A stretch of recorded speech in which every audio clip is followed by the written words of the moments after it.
All right. Perfect. Okay, so this one that I'm trying to find for you guys, this is going to be, what do you guys think? Oh, sorry. That's right. So this is our trachea. Very nice.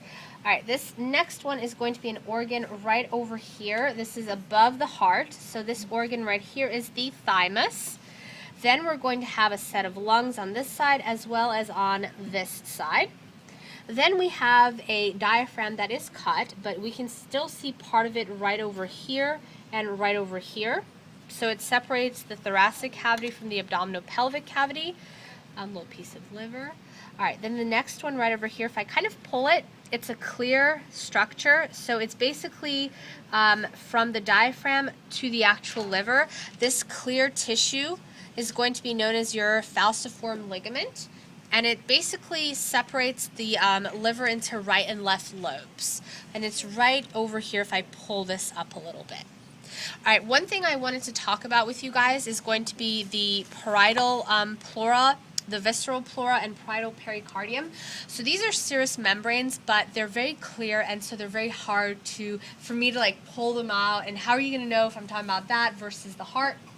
So those three terms, I'm not going to ask you on the rat. However, I could easily ask you on a bonus or on another question to describe them. What exactly are they? So the parietal pericardium is going to surround what? It's the sac that surrounds the actual heart. When we're going to have, for instance, a parietal pleura, what do you think that surrounds?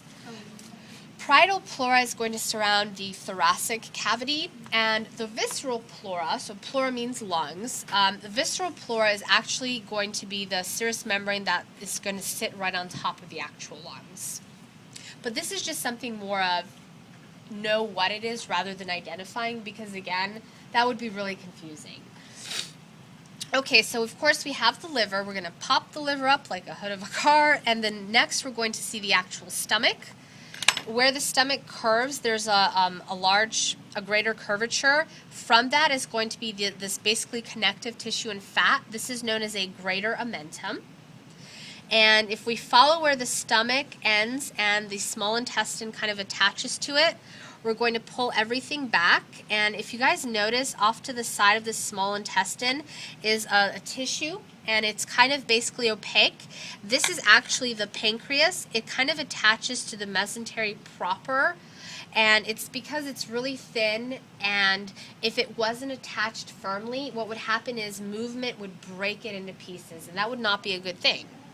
If I pull the small intestine apart just a little more somewhere else, do you see how it's nice and clear? This is just the mesentery proper without the pancreas. All right, and of course, this, is the small intestine. This kind of pouch right over here, this is known as a cecum. If we pull everything back, there's going to be this one part of the intestine that is going downwards towards the rectum, towards the anus. This is known as your colon or your large intestine. Either one is fine. Let's see what else. Then right over here, it looks like a jelly bean or a kidney bean, and it is a kidney. Here's another one, just to prove it's not a donor. This is it right here. It's goofy. I like to be goofy. So here's another kidney.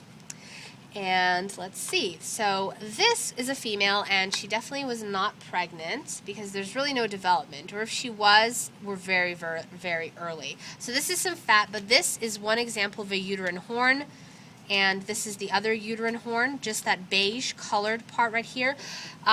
So this is a uterine horn. The tips are going to be the ovaries. Where they intersect the uterine horns, that's going to be the uterus. The uterus is just a function where it's a location where the actual pups during birth are going to go, past. Where the pups are actually held will be in the uterine horns. For us, that would be a fatal ectopic pregnancy. So right over here is going to be an ovary.